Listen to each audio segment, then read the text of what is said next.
গ্রেপ্তার হলেন জান্নাত তোহা। অনলাইনে নিষিদ্ধ জুয়া সাইট প্রমোশনের দায়ে অবশেষে গ্রেপ্তার হলেন সোশ্যাল মিডিয়ার বিতর্কিত জুটি জান্নাত তোহা। আজ মধ্যরাতে পুলিশের এক অভিযানে এই জুটিকে আটক করে থানায় নিয়ে যাওয়া হয়। অনেকদিন ধরে জান্নাত তোহা তাদের পেজ থেকে জুয়া অ্যাপ প্রমোশন, বেটিং সাইটের লিঙ্ক এবং নানান কন্টেন্ট ছড়ানোর অভিযোগ উঠেছিল। তবে আজকের গ্রেপ্তারের পর নেট দুনিয়া যেন হাঁপ ছেড়ে বেঁচেছে।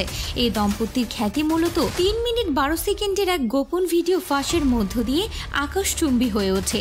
এরপরে তারা লাইমলাইটে এসে যায়। টিকটক, সেলুন ব্যবসা, বউ নিয়ে ব্যবসা, জুয়া প্রমোশন আর লাইভে কান্না, এই ছিল তাদের কেরিয়ারের হাইলাইটস। অনেকেই তোহাকে ইলন মাস্কের ছোট ভাই বেলুন মাস্ক নামেও ডাকেন, কারণ সে যেন প্রতিদিন এক একটা নতুন ধান্দা নিয়ে হাজির হতো।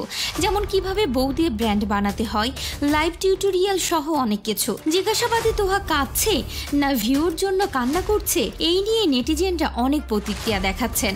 একজন লিখেছেন, আজকে ওদের জেলে পাঠিয়ে দিলাম, আলহামদুলিল্লাহ, সোশ্যাল মিডিয়া একটু শান্ত হোক। অন্যজন মন্তব্য করেছেন, আরো বেশি করে বউ নিয়ে ব্যবসা করো না ভাই, ফাইনালি জবাব তো পেয়েছো। অনেকে আবার অনুরোধ করেছে যেন Mamun Laila, Barsha Chowdhury, Imran Talukdar BP, BD Imran, junior Sakib, social ব্যবসায়ীদের বিরুদ্ধে দ্রুত ব্যবস্থা নেওয়া হয়। সোশ্যাল মিডিয়া থেকে আরো প্রতিক্রিয়া এসেছে। ফেসবুকে ওদের জন্য লজ্জা পাই, এই মানসিক টিকটকারদের ধরলে বাঁচি। অনেকে লিখেছেন, ধন্যবাদ জানাই এদেরকে পুলিশের হাতে তুলে দেওয়ার জন্য। এদের মতো কুলাঙ্গারদের অনেক আগেই আইনের আওতায় আনা উচিত ছিল, দেরিতে হলেও ঠিক কাজ করেছে।